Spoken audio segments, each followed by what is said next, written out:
সব কিছু আছে, বোমা আছে, অ্যাটম বোম আছে, সব কিছু আছে। আরে আমাদের উপরে যে মালিক আছে, একবার যদি লড়া যায়, আমেরিকার মতো যত পৃথিবীতে শক্তিশালী দেশ আছে নিমিষে সেই ধ্বংস হয়ে যাবে।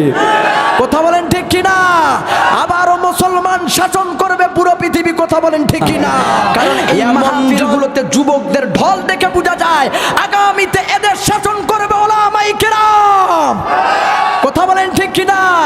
এদেশের টাল বাহানা আর নাই। ইসলামের জন্য দেশ এখন দিন দিন এগিয়ে যাচ্ছে। কথা বলেন ঠিক কিনা? কারণ দেখেছেন যেই রব্বুল আলামিন কি ক্ষমতা দেখিয়ে দিয়েছেন, যেই আমেরিকা মুসলমানদেরকে শেষ করার জন্য পায়তারা করেছে, সেই আমেরিকা জ্বলে পুড়ে ছাই হইতেছে। কথা বলেন।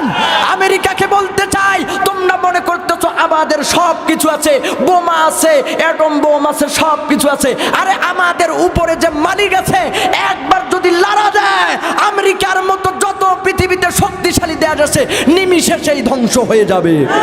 কথা বলেন ঠিক কিনা? আবারও মুসলমান শাসন করবে পুরো পৃথিবী। কথা বলেন ঠিক কিনা?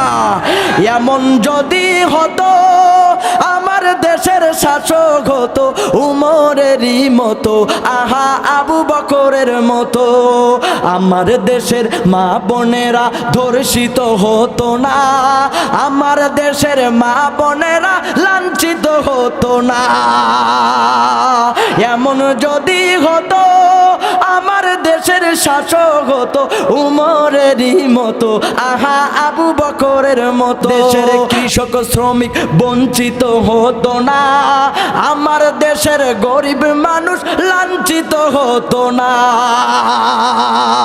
এমন যদি হতো আমার দেশের শাসক হতো উমরেরই মতো, আহা আবু বকরের মতো। নারায়ে তাকবীর। মহিলাদের জায়গা হইতেছে না। মা বোন, বাপ রে বাপ, এত মহিলা বাহে, মোর কথা বোঝা যায়? মুই তোমার গিলারে সোল। কথা বলেন ঠিক কিনা? পাশাপাশি জেলা পঞ্চগড় আর নীলফামারী, দোয়া করবেন আমার জন্য। আল্লাহ তাআলা এই বয়সে পুরা বাংলাদেশের সেই তেঁতুলিয়া থেকে একদম টেকনাফের কাছাকাছি, একদম ওই দিকে দক্ষিণবঙ্গে আল্লাহ তাআলা আপনাদের দোয়ায় নিয়ে যাইতেছে। শুধুমাত্র আপনাদের দোয়ায় দোয়া করবেন, আল্লাহ তাআলা যেন আমাকে সারা পৃথিবীময় দিনের দায়ী হিসাবে কবুল করে নেয়।